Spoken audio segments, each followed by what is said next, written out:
In the back center. Tyrese, Vince Goodwill, Yahoo Sports. When Myles, since the day he got here, pretty much he's been in trade rumors. And when you got here for Sabonis, it kind of opened things up for him in a way. Can you almost speak to knowing what it's like kind of to be in his shoes and what he has meant to you, your sort of tandem since you guys have gotten here and risen through the East? Yeah, I can't really speak on knowing what it's like to be in his shoes, honestly. I think since I've gotten here, he was hurt when I got here. And I think that he got to watch me play and felt like, the success that I was having, that if we were playing together, that it would be a lot more, So our first, experience playing together has been, a lot of fun. And we feel like our synergy and our connection has just grown over time. We constantly are sending each other clips of how we can be better in pick and roll, how I can help him, how he can help me. Whatever the case is, we get along really well, and I think that has given us a lot of success. And to be honest with you, when I first came in the league, and my big was Rashawn Holmes, and I love Rich. Rich was much more. He's not a pop guy. He's a roller. Has a really good floater push shot. And I always thought, in my career, I was going to be best with a guy who plays above the rim and a pick and real roll threat. Well, now having experience playing with Myles for so long, I feel like he just unlocks a lot more of what I do. And it's been an interesting dynamic to play a long time because Myles isn't this guy that's going to catch a ton of lobs or anything. We've probably thrown 3 alley-oops in the years we've played together. But, it's been really a lot of fun, a fun experience to play with him and get to know him better. And, it's different. Our league is different. He's a pop guy more times than not. But when he does roll, he really opens things up for me as well. So it's been a lot of fun. Dyson, back left. Dyson Daniels here, NBA correspondent. I was got a question. What goes into the mental game for you before a game like the finals, with the atmosphere and the build-up and stuff like that? And has anything changed for you from the regular season to the finals in your routine, or you try to keep it the same? Nah, honestly, I try to approach everything the same way. I feel like if I try to do something different, I'm not superstitious or anything, but I feel like you just try to treat every game the same way, honestly. I still eat goldfish at 60 minutes on the clock. I still go to chapel. On the road, though, I don't go to chapel as much. I kind of do a private chapel session. That's really the only thing that I change. But, everything's pretty much the same. Just try to treat it the same because the minute that I try to switch it up or put more pressure on myself or our group than there really is or then that needs to be applied, then I feel like guys can, get nervous or whatever the case is. Let's just be loose, play basketball.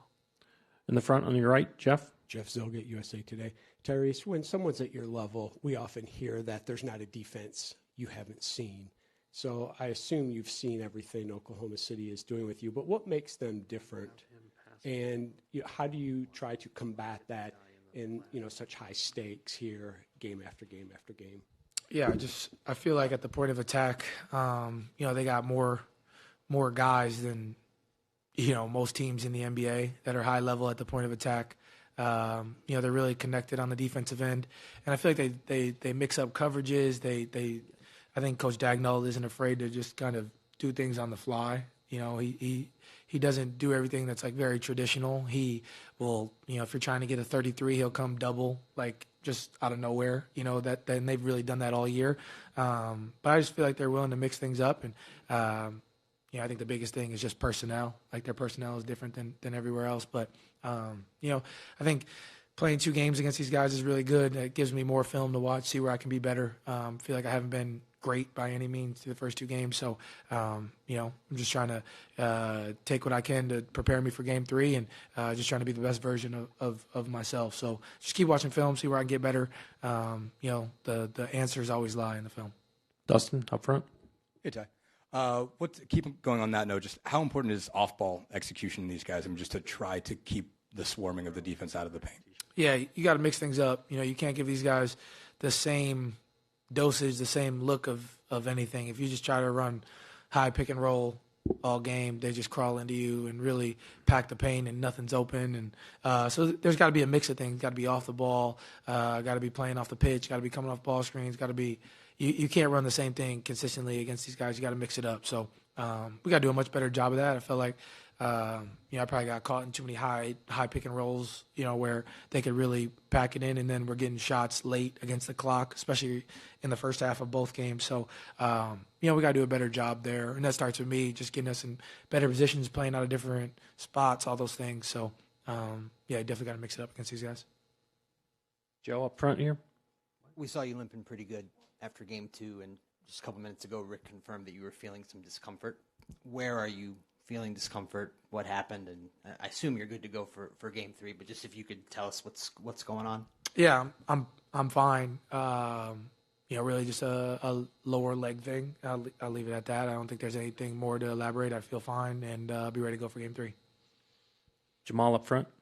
Tyrese, you and Rick, I think, have both talked about after the trade, you guys had a dinner, Rick basically put the ball in your hands.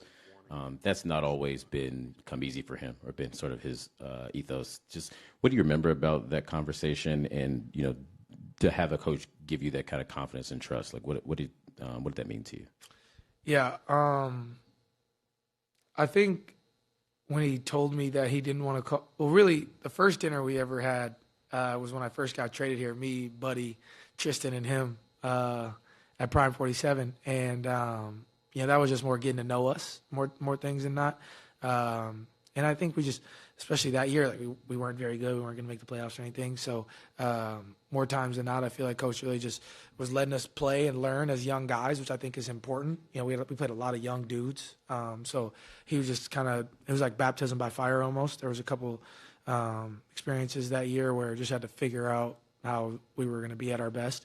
And then going into the following year, before training camp, he met with me and said that he didn't want to call plays anymore. And I was surprised because I know what the conversation around Coach was, especially from players and point guards specifically. And when he gave me kind of that nod, that was like the ultimate respect. That was like the ultimate trust that I could get from anybody, because he is such a brilliant basketball mind, has been around such great guards, great players. And so for him to give me that confidence, I think, it was really taking my career to another level. And, he's just a basketball savant. Like, he's just, we meet, we talk all the time. And I think he's really helped me learn how to watch film, which I think is important. I think that's something that's not talked about enough, like especially young basketball players. Like, you can just watch film, but if you're just watching and trying to find your highlights, then that's much different than really trying to dissect things. Like, I feel like when I first came in the NBA, I would get them to clip my shots and clip my assists, and clip my counting stats. That doesn't really do anything. What are the possessions where I'm getting nothing, where I'm holding the ball for 15, 16 seconds, getting off it, and now somebody else has to make a play against the clock. And Coach has really helped me learn how to watch film the right way and watch the whole game, not just my minutes, watch the other minutes, see where I can help other guys. All that stuff is really important and really helped take my career, to another level. So really appreciative of him, and our relationship's going to continue to grow. Michael up front. Michael Pina, The Ringer. Ty, you guys only allowed 4 fast break points in game 2, and you've been excellent with your transition defense this entire season. Just what goes into being so effective in that area? Just next play mentality. I feel like you could say that around, why we've had, these comebacks through the course of the year. You could just say, I think that we try not to dwell on things. I think as NBA players, or just as basketball players in general, it's easy to make a mistake and dwell on it and give up a bucket or whatever. But I feel like we do a great job of just getting to the next play. Coach always preaches that. It's really important here in our organization. So we just talk about that a lot. And honestly, if you make a mistake as a basketball player, the first response should be how to fix it, and more times than not, if you turn the ball over or make a dumb play offensively, if you get it back defensively, that kind of makes up for it a little bit, I guess. So, I feel like we've been good transition D all year. We've had a good series that way. We got to figure out how to be better in transition offensively. We got to figure that out as well. But I think we're doing a great job. Guys have taken charges. We've really hustled back and made them have to play, get back into actions and things. So I don't think there's really a scheme or anything. It's just that next play mentality that's important. Thank you, Tyrese. Appreciate it.